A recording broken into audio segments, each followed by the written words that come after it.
Hello, everybody. I'm so delighted to welcome you to another episode where we chat about aging in the community and how there are supports and resources available, how people find out about them, how they might access them, and other issues of importance to being able to age well in whatever community that you live in.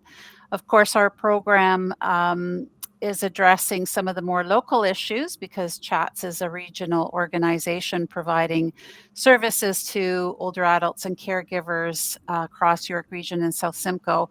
But the issues are often very national in focus as well because they all relate to some of the similar matters and issues that affect us as older adults in our community. And really, we want to focus on how we can ensure that people can age well, safely, and with dignity.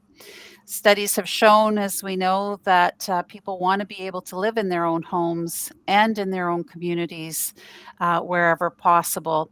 So, the services that are provided from a range of organizations such as chats and others, and including supports that are made available through the government, are so important to be aware of and be able to access so that we can realize that objective and goal as best we can.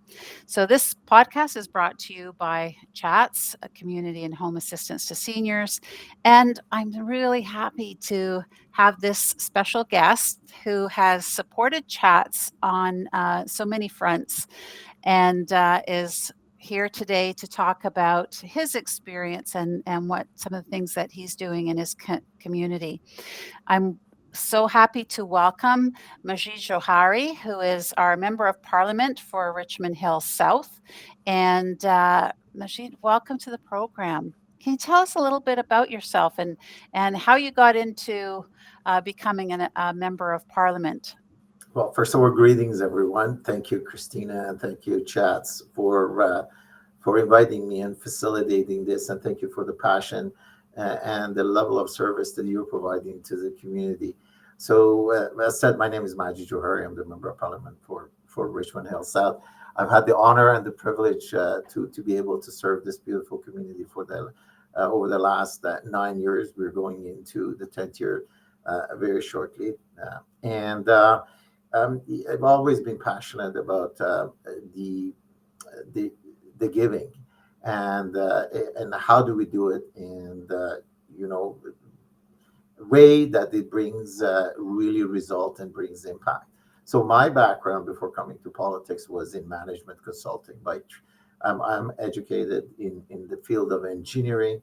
I went and did my master's in the fields of business management and operation and what we call optimization. And then I started in doing internal consulting and then coming out and doing more international consulting. And then I formed my own company, which is really focused on doing third party advisory. But what all of that means is basically trying to improve the life and the environment that I was asked to engage in. And this was making the life better for small businesses, helping them to grow, helping large businesses, large corporation to be able to transform in a way that they can give back better to their employees and actually to the broader community. And it was in 2014 that I decided to venture into politics. And what I've done is I've basically used the skill sets that I have that I've accumulated is number one, doing a lot of listening, asking a lot of opinion, and also formulating initiatives that I can take back to Ottawa, and also understanding what it is that the federal government is doing and demystifying that and bring it down to the let's say everyday people like me level to be able to communicate that and empower them. So I do a lot of listening. I take all the feedbacks around areas that we've had challenges, the area that we can improve, take it back to the government, hopefully be an influence there, and then coming back and explaining the what is all this government program means, how does it work, how would be able to benefit you, and support organization that they're looking for funding and they're looking for capacity building. So tell us some of the things that you do to get closer to your constituents so that you can listen to what they have to say and the questions Yeah, and I like that notion of that you mentioned of demystifying because one of the things that we find is that there are programs and services available for older adults, but just kind of figuring out, you know, navigating through the yeah, exactly. So can you tell us a little bit yeah. about how you approach that? Thank you. What we have in Richmond Hill, what we've done in Richmond Hill is we have six community council group, and the community council are basically a collection of a group of people that they have the same interest, and these community councils are formed around key topics that's really important to Richmond Hill. We get those through the communication, through events that we go to, through the phone calls we get, and through the surveys we do. Those six community councils are seniors, affordability, environment, small businesses, health, as well as public safety. So those are the community councils around those topics. The people from Richmond Hill, and they could come from any region within Richmond, Richmond Hill North, Richmond Hill South. Some come from Vaughan, etc. They join us, and what we do, we present a topic. This topic is either something that the community council has voted on to be able to explore. We invite presenters. Some of these presenters are from the community, some presenters from the industry, some of them for non-for-profit organization around the services they do, some from regions, some from cities, some from federal government. They come and they explain, and then we'll have a conversation and we get feedback. So really our conduit to the community, aside from the correspondence, aside from the events I go, is these regular weekly meetings that we have. We used to do Let's Talk Over Coffee, third Saturday of every month. We went to a different Tim Horton in Richmond Hill South. We sat down, people came in and they could talk about everything. With the COVID, we switched that model. We went to a Zoom, which allows me now to be able to do it on a weekly basis. So with those six community council, we have a weekly rotation, and then we do a 2 or 3 rotation per sitting. And that's where we actually get into a lot of listening. We talk about a policy that we're trying to get feedback and get their perspective and look at the impact that it has on them, and also trying to explain what the government program means and how would they benefit from it. So really the community council around those topics is a conduit for us to be able to kind of share, listen, and as I call, demystify some of these government programs. That's great. Can you share with us like what's really top of mind that is coming forward most often at these community councils, particularly with the seniors group? Yeah. Is there any one topic that you're finding that is of concern or interest that people are looking for solutions on, or is it just a range of issues? Well, there's a range of issues that the seniors convey to us that's concerning them. But really, it's around security and peace of mind from being able to live where they have spent most of the time. They've grown their Hmm. children, having that freedom of being able, freedom and security to be able to still live at home and enjoy the benefit of that, and still, because that's the environment that they feel safe. They also talk about should they not be able to do that, they want to have access to healthcare provider centers, that it gives them that quality of life that they so richly deserve. And aside, the next to that, they're looking for financial security, and they're looking for healthcare security, access to the services, and they're also looking for being able to integrate with other, intermingle, have social activities with others. Really, those are the areas that they're talking about. They're talking about affordability. They want to stay where they live. They want to be able to have a strong social network that they can, still engage. They want to be able to be supported through various government programs, whether it's a healthcare, whether it's dental care, whether it's transportation, whether it's, oral care that they look for, and they want to be able to have access to centers that has wraparound services made available to them. So really, Mhm. those are the areas that the seniors are looking a lot. Mhm.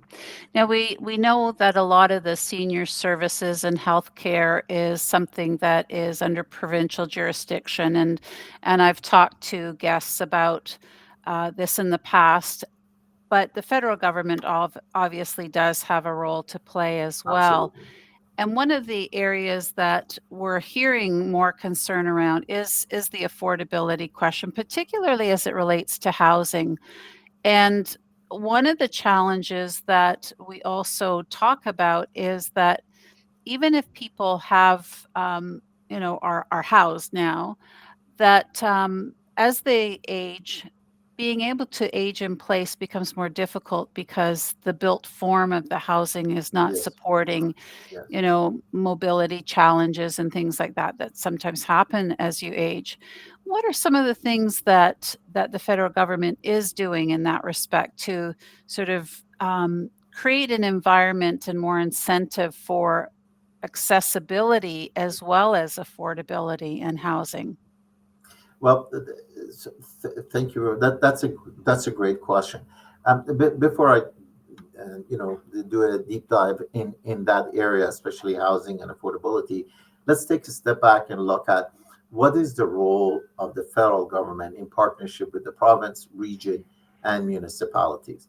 So, healthcare and providing health in an environment that um, foster that quality of life that our seniors work in is a shared responsibility. But we got to understand the roles and the jurisdiction of each one of those, whether it's federal, provincial, Mhm. regional, or municipal.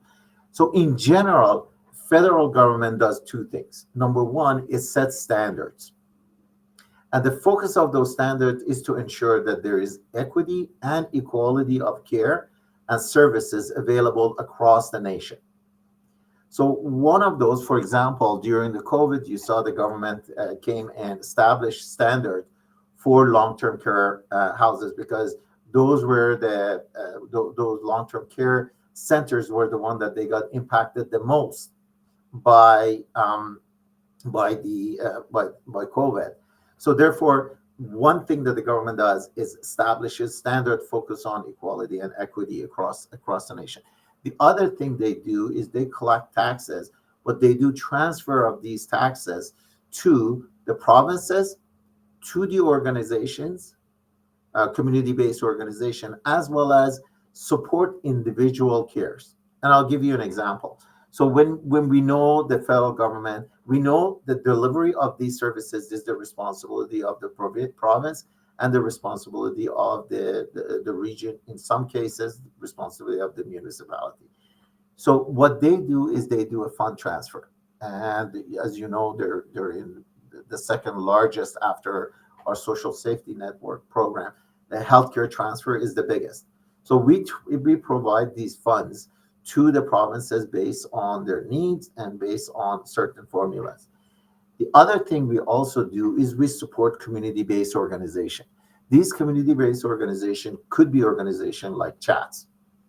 Okay, most of them should be non-for-profit when they receive these services, and there are some programs for also for-profit organizations that they qualify. But the goal is being able to help seniors through these community-based organizations to get the services that they need, whether it's social inclusion, whether it's health activity, whether it's support. And then there are other programs that the government funds directly. For example, your Medicare, for example, your dental care, for example, your pharmacare. These are the ones that the healthcare providers directly bill the government by service the people as it relates, for example, as it can Canada Dental Care Plan started with the seniors and it's focusing heavily on seniors to be able to support them and giving the services they need. Now we go down to specifically to housing and supporting seniors to be able to stay in their own home. So there is an aspect of as seniors age, the model of the housing that they're in and the services they need to be able to maintain it changes. Mhm. Every house has stairs. Every house has a basement. Every house, and most of the houses, let's say single dwelling houses, has that. Okay, and seniors wants to stay. So there is an affordability aspect of being able to upkeep with the taxes and the property maintenance and all of those things. There's another aspect is being able to get services so they can stay at home. And there's another aspect which is the um, uh, the, uh, the services that they need to complement them around accessibility. So let's start talking about, let's say, services that they need to be able to maintain at their home. So, Government of Canada introduced a program called Home Care for Seniors, and this is funding specifically for those community organizations to be able to help seniors. And what does it include? It's about $90 million, through an initiative called Age Well at Home, that it funds senior serving organization. So if there's an organization that's serving seniors and they're offering help, services around housekeeping, around meal delivery, around transportation, snow shoveling, a lot of stuff. So what these organizations do, they build the capacity. I mean, they staff up, and what they do is they look at for volunteers to match them with the appropriate services that these seniors need to be able to ensure that they get the services that they need to be able to age well at home. That's one aspect of it. Another aspect is really around some of the tax credit that the government has provided. So remember when we said if they stay home, they need somebody to help them around some of the maintenance of the home. So that's Age Well at Home initiative.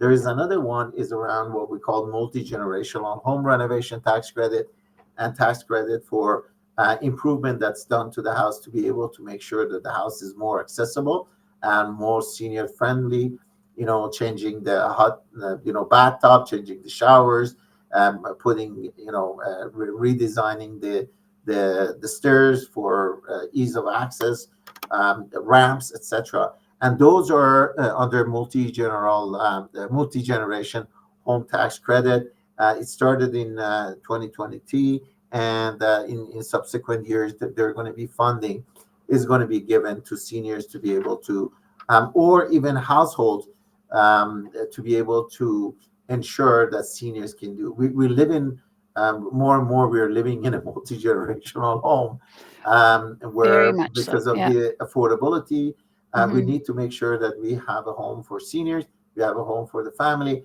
and potentially a home that's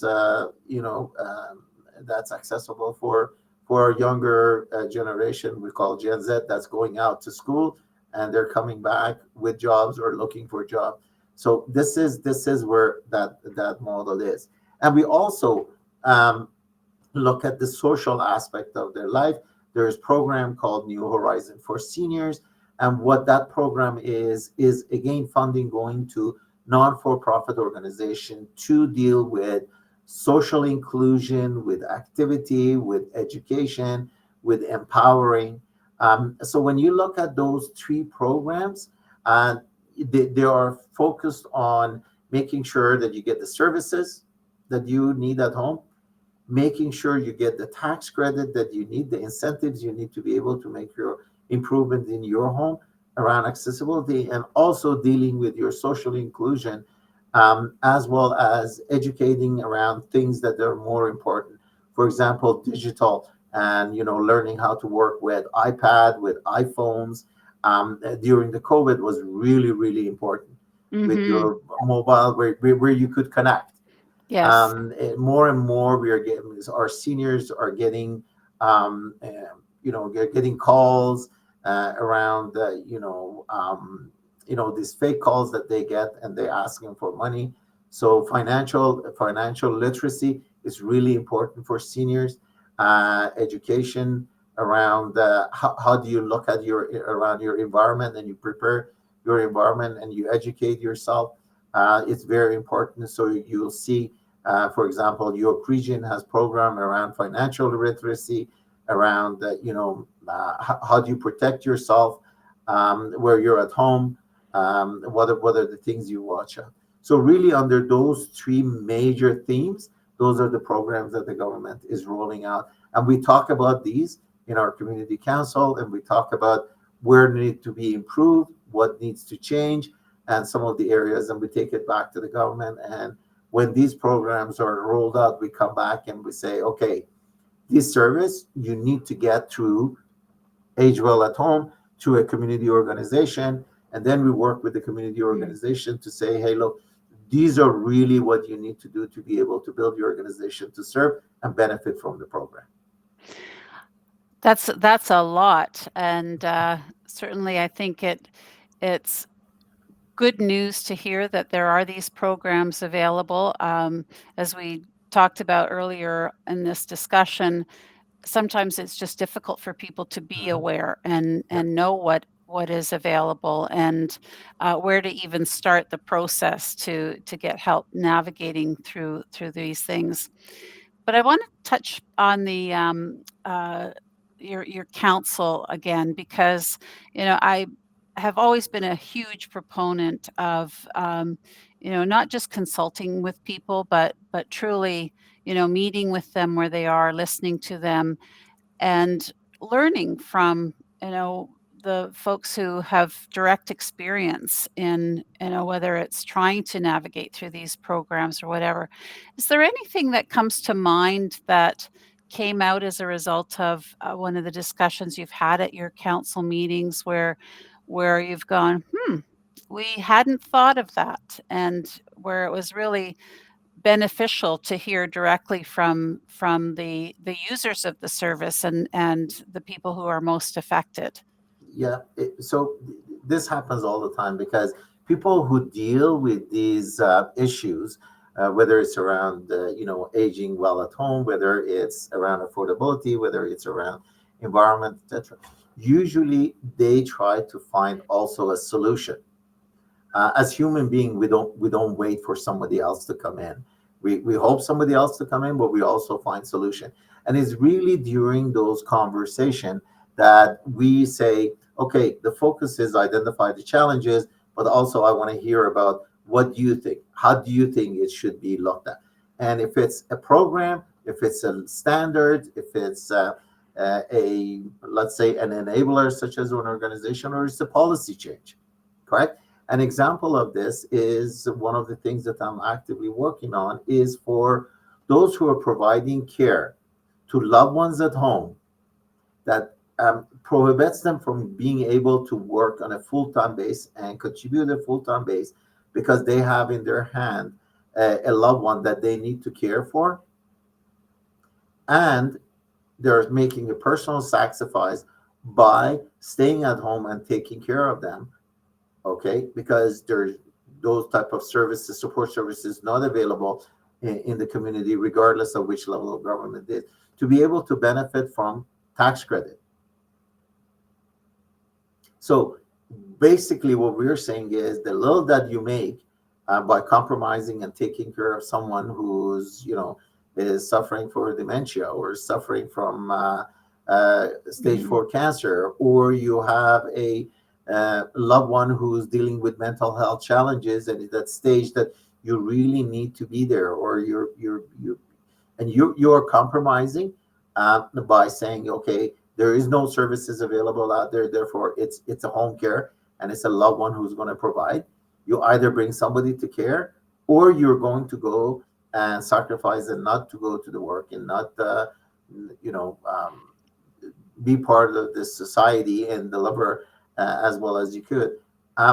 In in that sense, you need incentives, and you need recognition for that. And a recognition for that is a form of tax credit, or a tax benefit, that would help these individuals to be kept whole. Hmm.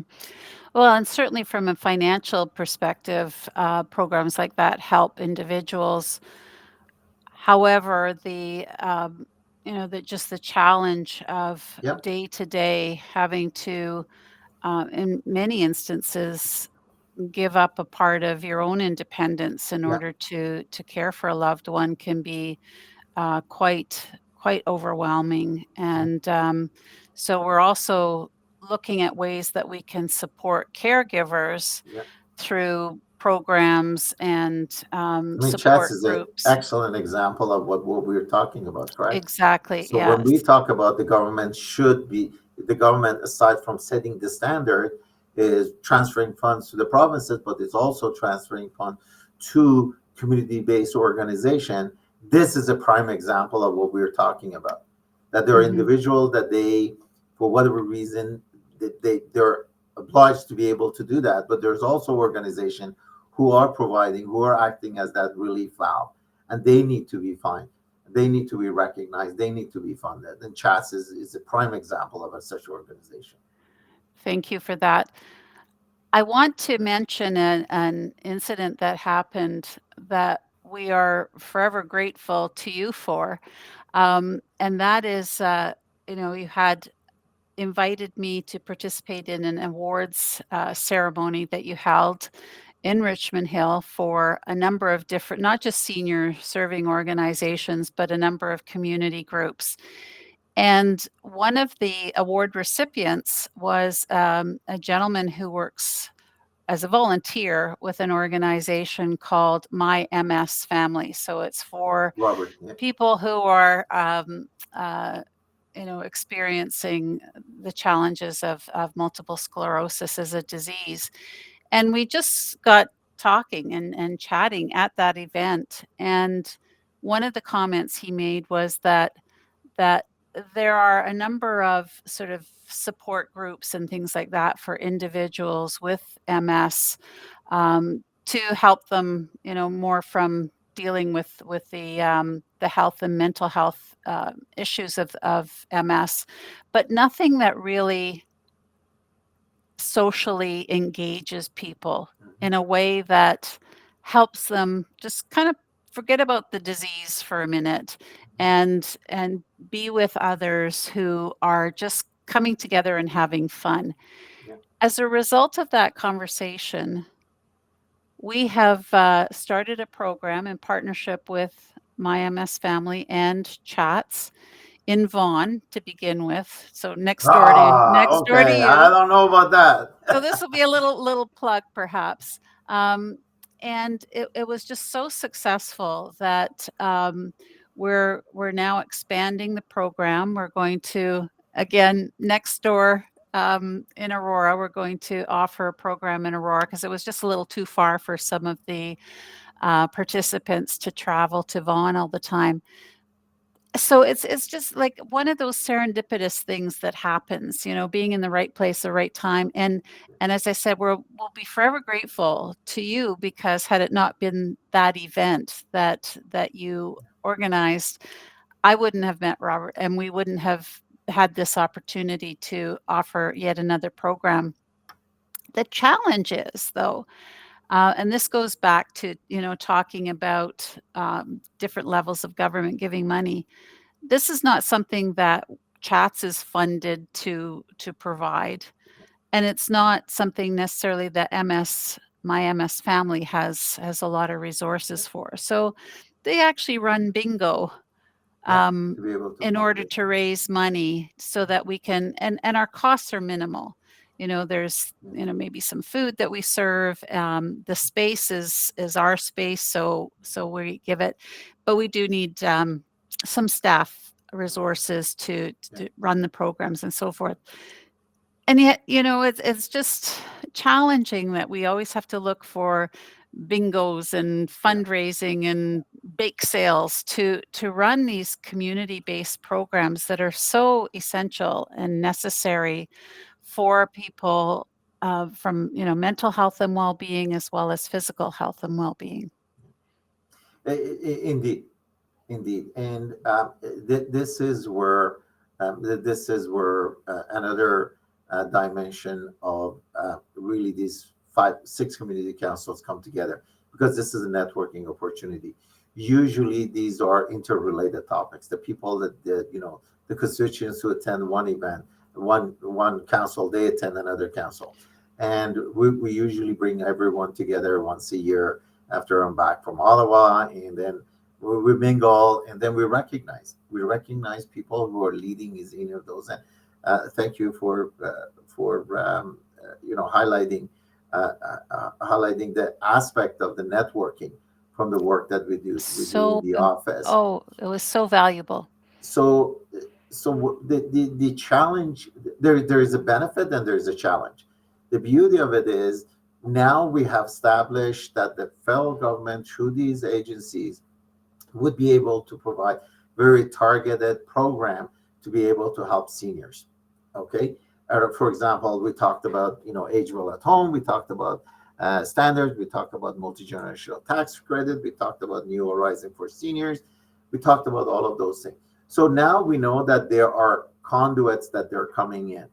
Now we need to be able to advocate for what I call off ramps and integration points, where some of the scope of some of these programs either get expanded or the new programs are developed. One of the challenging things to be able to serve initiatives like that, one of the challenging things is that most of the fund that the federal government is providing, it doesn't go to the operational aspect of it. It goes to the capacity building aspect of it. And if we don't get those operations on the road, and therefore we don't get to the capacity building. And this is the dilemma. This is the challenge that I have to go back to Ottawa and say, oh, okay, what do we mean by capacity building? It means hiring more staff to be able to do more.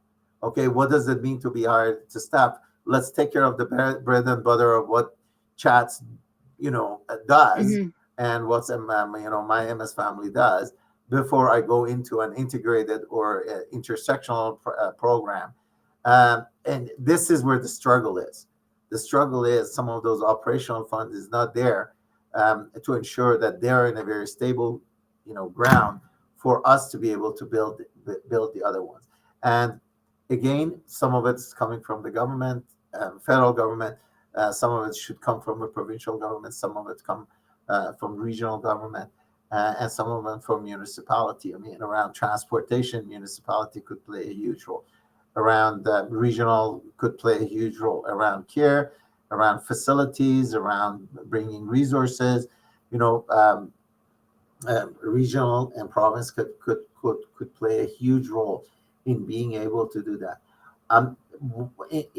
Probably we could close by talking about, we really need to change our healthcare and our policies more more patient centric, or more Canadian and let's say user centric, rather than a process centric, and rather than infrastructures. And when you have that focus, when we put patients, when we put seniors as the focal point, and then we build around wraparound services around them, and then we talk about where the funding is.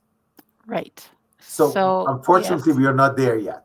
Yes. In Unfortunately, we get caught into cycles of government misaligned. In my opinion, that we have a federal government that's operating in a different timeline, and a provincial government that's differing on a different timeline, and yet we have the same patient, and yet we tax the same person. Yet the same person needs the wraparound services. But all these levels, our regional government to a large extent is appointed by province. Municipalities, the democratic process that we go through, not aligned.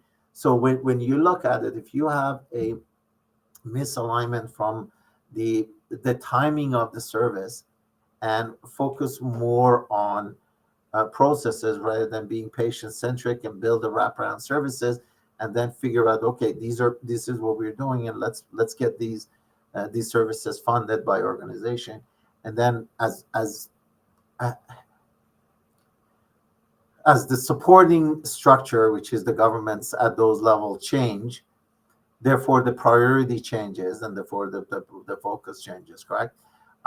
We go through a very challenging period, and the focus becomes fiscal prudence. We go to a challenge, and we go to another period that we say, hey, look, really, let's get into providing oral health care, let's provide pharmacare, let's provide these.